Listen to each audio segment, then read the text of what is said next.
Good morning, everybody. Morning. Nice to see you all. It's the first time I've seen everybody since before Christmas. So, Happy New Year to you all. On Wednesday. Of course, this is the 29th, yeah. But make sure you get your haggis today.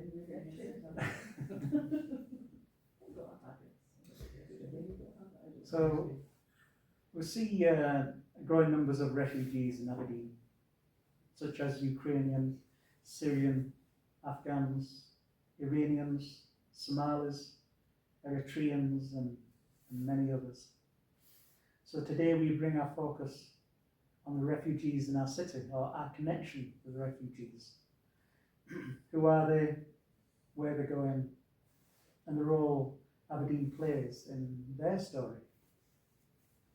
So this is something which I've touched on probably a number of times in previous services, but I want to focus a little bit more on that today, and some of the things that's happening at the moment, as well as some interesting facts and stories.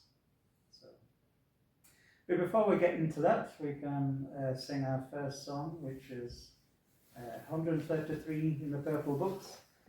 Play trumpet, cello, harp and flute.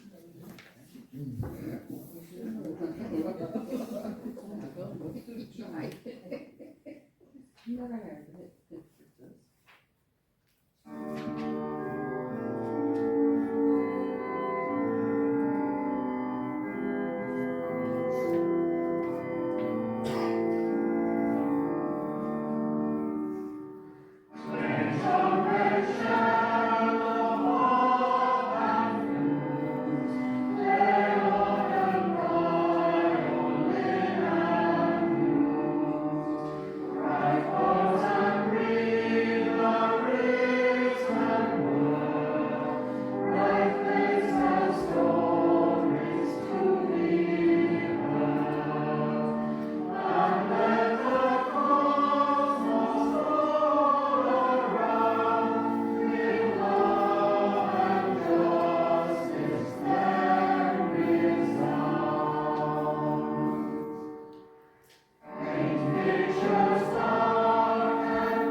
So, first I'll tell you a little bit about Syria, which will lead into part of the story where to tell you. So just a few things, many people, beginning were unhappy about the high levels of employment and widespread corruption and lack of political freedom.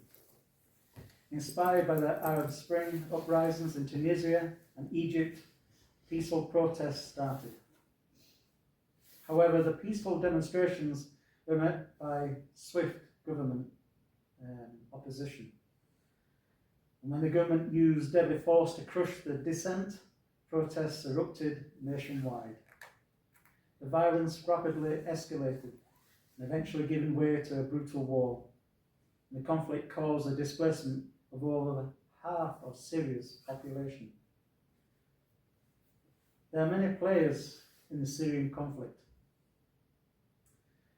The conflict began as a Syrian uprising against the government of Syria and its then leader, President Bashar al-Assad.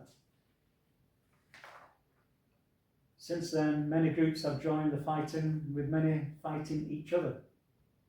These groups include the Free Syrian Army, Kurdish rebel fighters, Islamic State, Jihad al-Sham.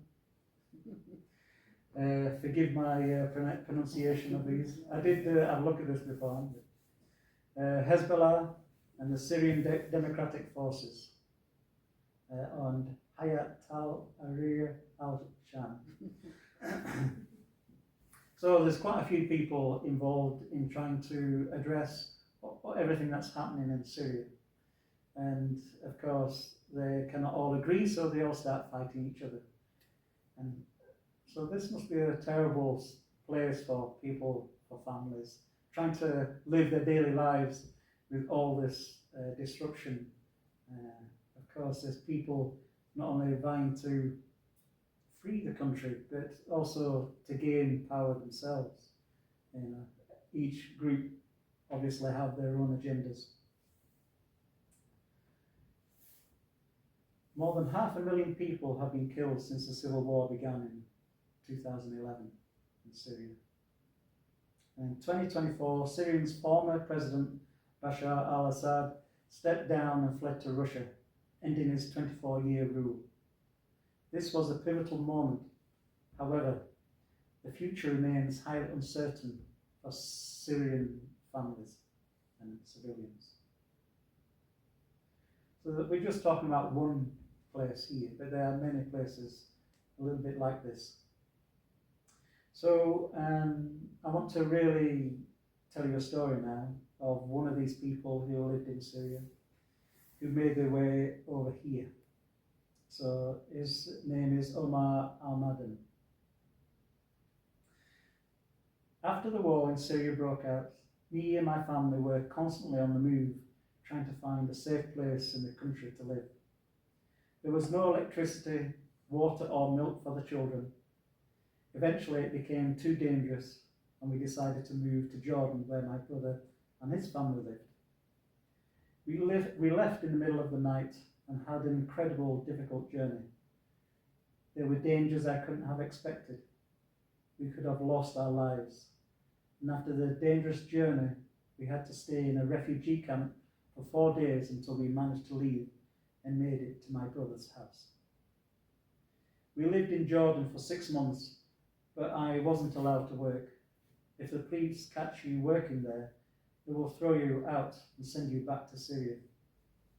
We left Jordan and spent 2.5 years in Lebanon, where thankfully I was able to work as a proofwriter. The issue in Lebanon was the discrimination against Syrians. The police could tell you where Syrians were by colour of the skin, and were always looking for a reason to catch us and take us to prison. You have no human rights if you are Syrian in Lebanon. I had to leave. Luckily, at this point, the UN offered my family the opportunity to move to the UK. My family, who were living in Kuwait, advised us to go. I was so happy to go. I had heard that in Europe there was freedom, respect for all people, justice and safety. In March of 2016, we travelled to the UK. That day, we were welcomed by the people of Aberdeen. They carried our bags from the bus and told us we are welcome here. They called us New Scots, not refugees. It made us feel welcome. I looked at my wife and asked her, are we dreaming? We felt we were human. It was the first day of happiness, the beginning of a new life. When we left Syria, we had to abandon all our possessions and carry just our ID. There was one item I took which I carried with me for the whole journey. I married my wife in November 2011, and I wanted to carry something that reminded me of the happiness of my marriage. When we got married, my wife bought us a blanket, and it says on it, "You are my darling," in Arabic. If I were to advise someone who was about to arrive in the UK or embark on the same journey, I would say to them, other people might be worrying you. Before I come here, people warned me not to come. They said it's different language, different faith. They won't welcome you. I have experienced the opposite. I am an imam in Aberdeen, and when I heard about some Syrians in a small village outside the city, I went to lead them in prayer. We had no mosque or place to pray, and the local church helped us. They let us pray in their church. It's a message I want to share with the world. We have two faiths praying in the same place. Despite all the things we were warned about before we came, the main challenge was a language barrier. I do lots of volunteering in my local community. I volunteer 4 days of the week teaching Arabic, and I've set up the As Salam project. We run activities for children, and during the COVID-19 crisis, we donated 100 meals to our local hospital to give something back to our lovely city and its lovely people. When we arrived in Aberdeen, we were assigned a volunteer to help us learn English. This was Maria, who was so kind and helped us so much. We named our baby daughter after her. And this is the person we're talking about just here. Volunteers who taught us English really helped us fit in, and so did the rest of the community. For example, when we moved to a new property, there was a council house. When we moved in, it was dirty, and there were rubbish everywhere. I didn't know how the neighbours would feel about us moving in. My neighbour is 64, and when we turned up to clean the property, the first thing he said to me was, "Do you like tea or coffee?" Not only that, I went back to the old place to get our belongings, and when we returned, he had cleared all the rubbish for us. He was so surprised. I was so surprised, but he just said to me, "You are my new neighbours. I wanted to do something to make you feel welcome." Now, whenever he sees my children, they run up to me to meet him, and he always shares something with them, sweets or chips usually. So a wonderful story of somebody in a real dire situation. And what usually happens with refugees is they move to the surrounding countries and try and find refuge. There could be millions of people doing the same thing. So they have to move further and further. And for our guy here, he ended up in Aberdeen. And so we have a few stories, some of them similar, some of them quite harrowing, and a lot of these people have had to deal with physical abuse, beatings and such. And so we do see a lot of things in the media and from different groups who protest against these people. But we don't know everybody's story. Some of these people are struggling. Some of them maybe not so much. But we can't group them all into the same category. We have to treat them as human. And this is a wonderful story of how Aberdeen opened their arms and welcomed somebody in and supported them in their journey, and how they have now supported their local community. Just one of the many positive stories that we can hear and read from these people. So while we take that in a little, we move to our next hymn, which is 198 in the purple books. We'll build a lamp.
According to the United Nations and High Commissioner for Refugees, more than 122 million people are now forcibly displaced across the globe by conflict, persecution and violence, more than at any other point in history.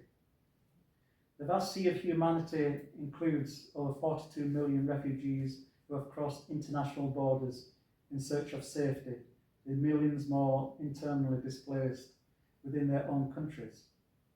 One person in every 67 on earth has been uprooted from home. That's quite a sobering revelation. I'm just thankful that our own place is a little bit more settled, although the whole world seems to be a bit uprooted at the moment.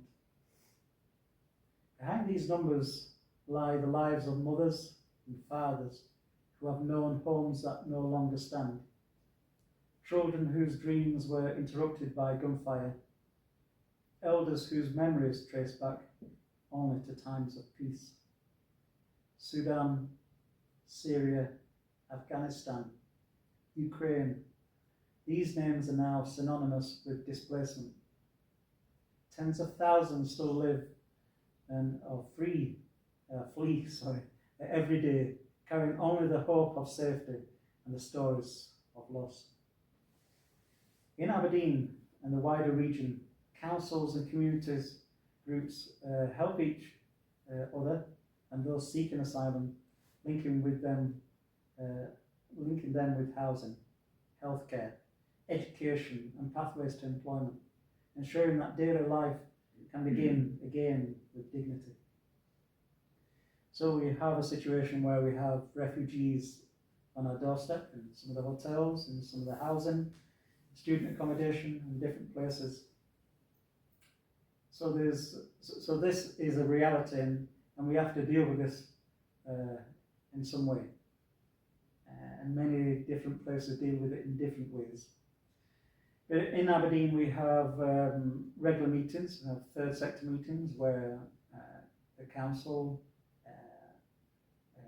faith groups, and charities, and all different types of groups that come together to share information on what they are doing, so that people do not do their own thing and it's sort of repeating things or fighting against each other. So there are many groups coming together to really pull the resources to help in a positive way. And a lot of these refugees, they don't have a lot of money. Well, they don't have any money. And what we give them probably each week probably is enough for a bus ticket somewhere. And that's all. They do get their accommodation and get their food. Or for those who do not get the food, they get an allowance, which again, we probably spend way more on a shopping bill every week than what they get. The reality here is not without its tension. Some locals have expressed unease where asylum seekers have been temporarily housed in hotels or student accommodations. Feelings that reflect broader societal strains and challenges around communication, resources, and rapid change. But in those uneasy moments, we are offered an invitation to listen more deeply, to understand beyond headlines those who wish to stir the idea that we are being treated unfairly, that our money is being spent on people who for some reason do not deserve it. Again, we open our hands to these people who have been displaced, and we rather do something to help them, or we send them back. That's the choices that sometimes that we are faced with, or that's the choices which some people like to put before us. But the money we spend on refugees is the money we would normally send as support for other countries. So in a way, the people who are voicing their concerns about taking their money, or taking resources, well, they would never see that money. They would never see that resource because it was due to go outside the country anyway. Instead, we are turning that a small proportion of what we would give to other countries, and we're bringing it internally to spend on or to help refugees in their daily lives.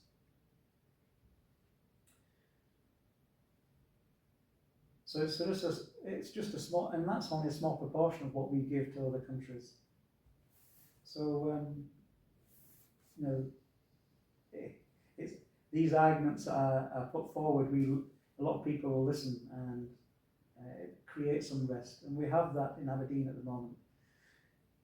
We are advised not to do counter demonstration, because that only, if you have a negative against another negative, does that actually create a positive? No. And the potential for people getting hurt, or people getting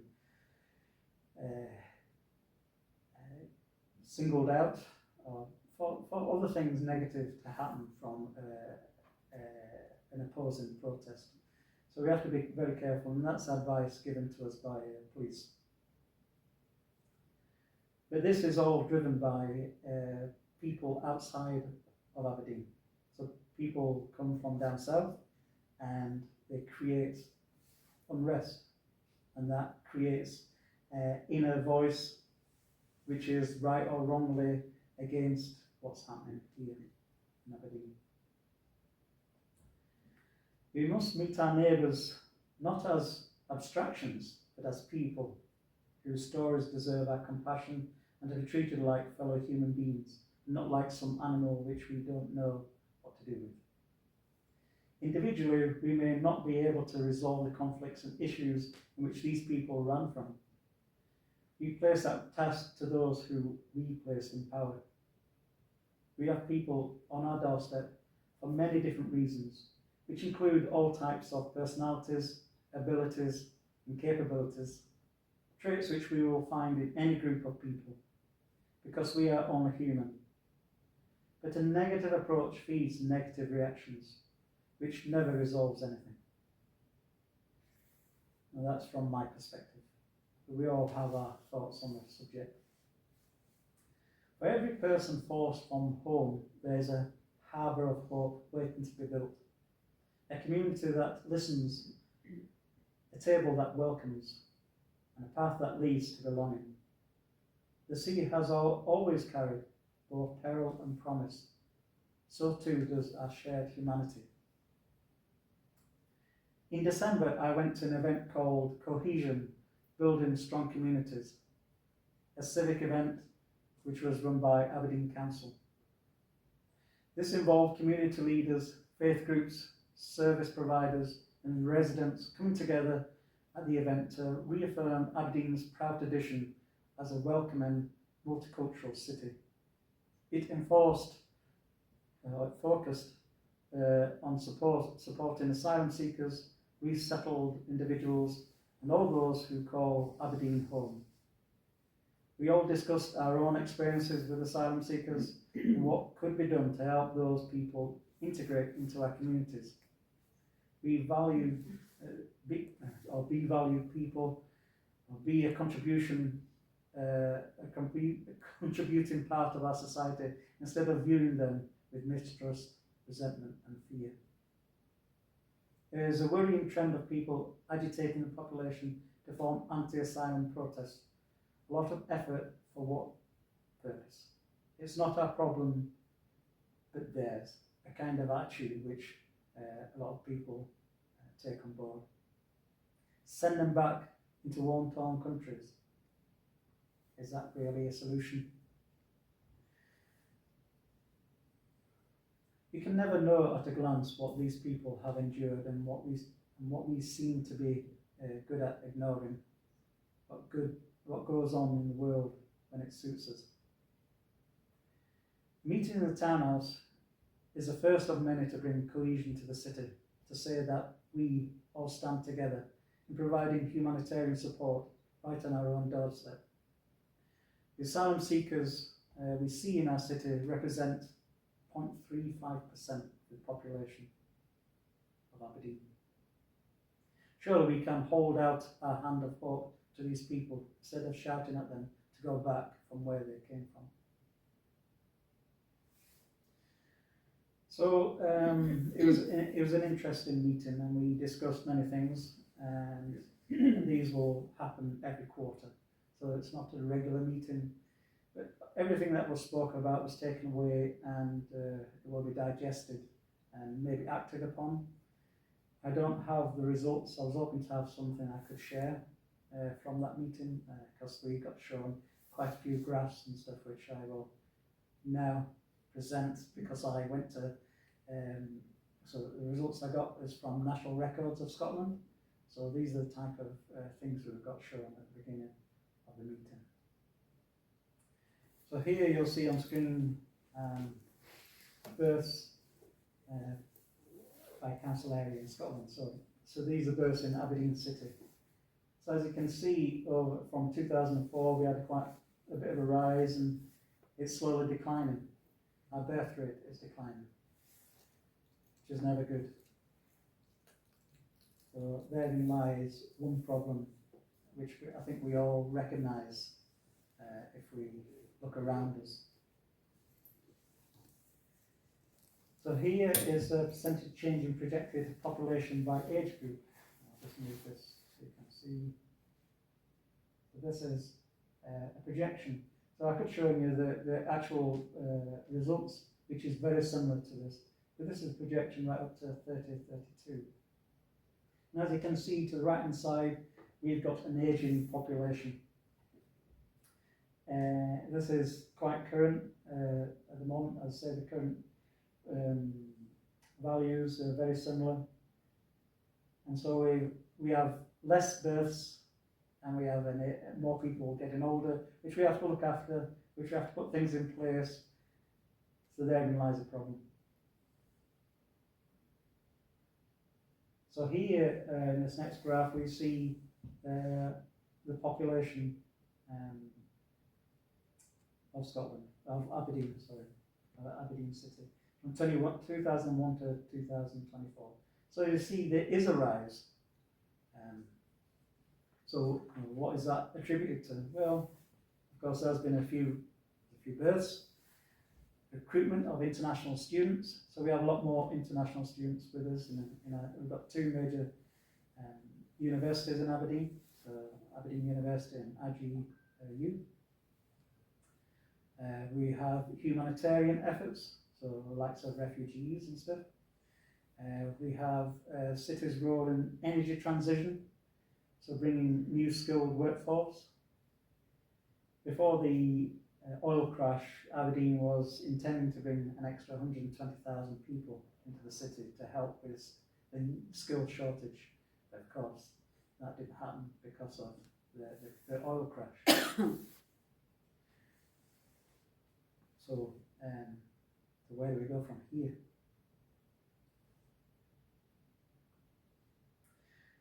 So I myself was a product of that. I didn't have to travel, very far, 360 miles. But I want to give my children a better future, and there was unrest in my city, in Bradford. And in fact, when I left, there were the Bradford riots, which caused a lot of destruction and a lot of tension between different groups.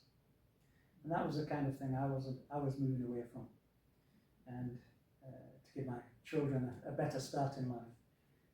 One which I never regret. I've been here nearly 30 years. But it was the oil industry that brought me here.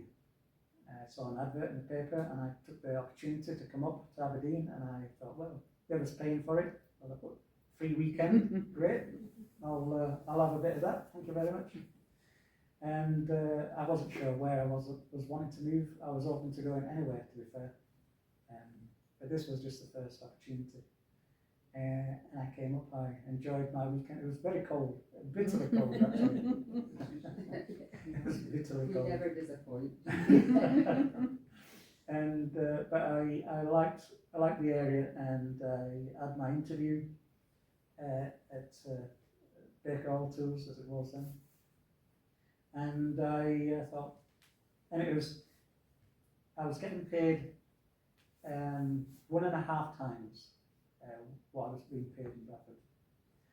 So, I was thinking, there was no reason why I shouldn't take this job.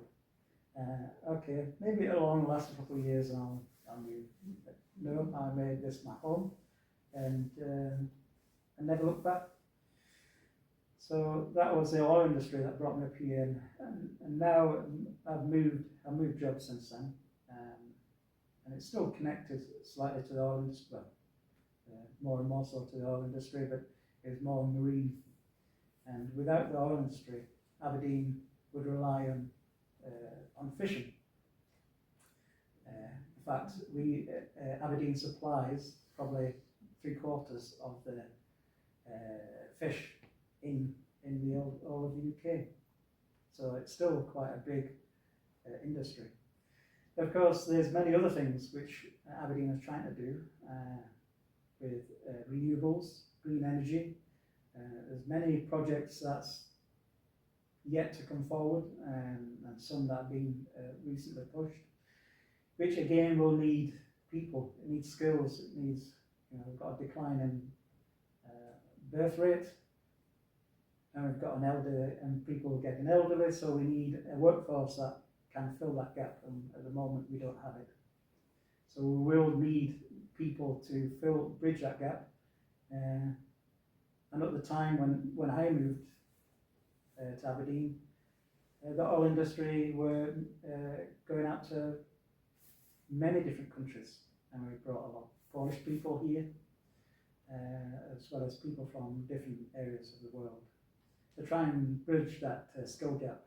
And that will be no different now as we go forward and create opportunities for jobs. There won't be enough people, so something needs to happen. In one respect, the refugees here could fill that gap. In fact, a lot of the refugees have skills already which a lot of them are not allowed to use because they can't work while their papers are getting looked at, which could take up to, or some of them taking up to nearly 2 years to process them. And they have skills which they can use and put back and contribute to the different communities in Aberdeen. But they could fill that gap, as well as we would have to draw people in from outside, as well as opportunities for people who already live in Aberdeen.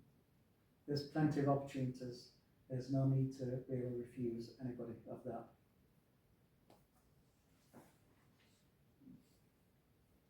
So we're going to our next hymn, which is 136, Praise the Source.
there's a lot being done to help refugees and asylum seekers adjust to their new surroundings, find their feet and be treated as normal human beings. And this is a positive step in acknowledging what is happening in the world and playing a positive part in making the world less scary. This is a story of loss and courage, of peril and possibility. And it is also our story as a community, as human beings called to reflect light in places shadowed by fear. May the harbours we build in our hearts, in our streets, be deep enough to hold every story, every dream, and every soul that knocks gently at the doors of our compassion.